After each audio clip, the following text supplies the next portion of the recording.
Hi there, so we're going to take a quick look at the WoodRiver socket chisels. Now, I don't sell these, so I think it could be useful to get the opinion of somebody who's not going to sell them. I am going to sell them, they're going to go on eBay because I don't want them. But that's not because they're faulty or they don't do the job well, they're great. Really, really quick to start off with, socket chisels generally, you don't find as many of them. As far as I know, there's only 3 people that are making socket chisels right now. That's Stanley with their Sweethearts, WoodRiver with theirs, and Lie-Nielsen with theirs. That's only 3. Everybody else is using tang designs. Again, correct me if I'm wrong. There might be some specialist blacksmith options and whatever else. But broadly, if you go online, you want to buy a set of chisels, that's your options. You're down to 3. And back in the day, and this isn't an ancient chisel, but this is what socket chisels are all about. Heavy duty. Really big, strong tang there. So you could drive on a handle, and you're going to use that for aggressive work. That's a big, thick, sturdy old gouge for heavy, heavy duty work. I think if you look in Moxon's text, I think he has a chisel which is a socket design, and it's called a ripping chisel for just, well, name says it all, doesn't it? Jack the Bloody Ripper. And then for finer work, you've got tanged chisels. Basically, you've got a tapered piece that goes up in there that the handle's driven onto and holds onto it. And for the most part, whether you deal with the cheapest of the cheap off of Amazon, it's a tang. Whether it's a chisel you find at the dump, I just couldn't bear to see that thrown away. There's nothing wrong with it, just need to sharpen. Or a nice boxwood handle that they just had tangs on. I know Japanese things, a bit different, you know, whatever. So then Stanley, they got on board, you know, whenever they did and made their 750s, I think it was, their original vintage ones. Their bit of USP was, hey, we're not tanged, you know. You can smash the handles a bit harder and they're not going to split, and yeah. And it's like, well, okay.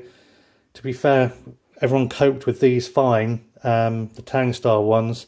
But, you know, they're good chisels. They've got a great following. They're highly collectible. But there's the news for you. Your work won't be any better regardless of what chisel you use. Whether I used that one, or that one, doesn't make the joint fit any better. It's not a miracle. They'll still need to be sharpened. Remember that. Whatever you do, you'll still need to sharpen it. I'd rather have a dump chisel and know how to sharpen it than a whole set of blue spruce and have $1 million honing guide and 1,000,000 stones but get a blunt edge. Dump chisel still wins, all right? But if you're in the market for them, you know, you can consider these. Lie-Nielsen kind of revived it again after Stanley discontinued the 750s. They, you know, they do some great work. They're almost like high quality conservators of industrial history. You know, they make these wonderful updated replicas of old tools, and that's fantastic. Why wouldn't you want to support that? I think they're brilliant. But that comes at a bit of a price tag. That can make it a bit exclusive. And so you got Stanley came back into the market. They did their own brand ones. Well, the kind of own brand ones, but it's obviously theirs. And then WoodRiver came in.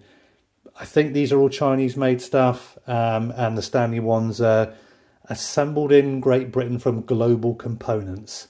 So if that doesn't make your heart go cold, I just be honest.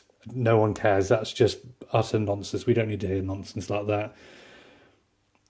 But if you want to buy the middle of the road and you just want a socket set chisels, then these are fine. There's nothing wrong with them. I used them for a while. I just prefer my old ones. You know, my ragtag ones I pick up from car boot sales and whatnot.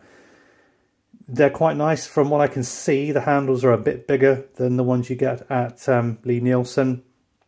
And I would say the finish on these is slightly lower. It's difficult to know if I'll catch it in the light. And it really isn't important. It's just a minor aesthetic thing. But if I can catch it, I will. Maybe you just there. You caught one there. Just in that transition from the bevel to the top there. It's just little speckles of light there where they're not super crisp. I'll let you into a secret. Doesn't make any difference, and you should not be embarrassed about that. I mean, it's nothing. It really isn't. They're a fine tool. The edges here are thick enough that you're not going to cut your fingers and fine enough for any detailed work. They flatten off well. I don't even like using the term flatten off, but you can remove your burr super quick. But I could do that with junk from Amazon. You know, that takes as long to prepare as people call it as those do. So they hold a good edge. The steel, it's not A2, it's not listed as O1, it's not cryogenic, it's nothing special.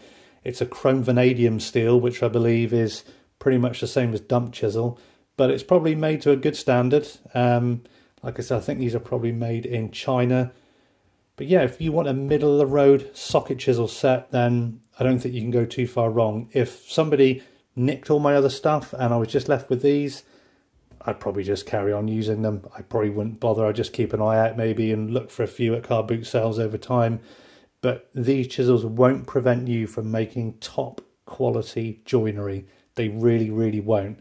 Whether you should buy them is another matter. I'm going to put forward a few options in a video's time of another one that you can consider. But I can say with honesty that they met my expectations. They did the job they were supposed to do. And if you want them, you know, go ahead and buy them. Not for me, but I'm not a big fan of socket chisels. So WoodRiver chisels, fine, no problem with them.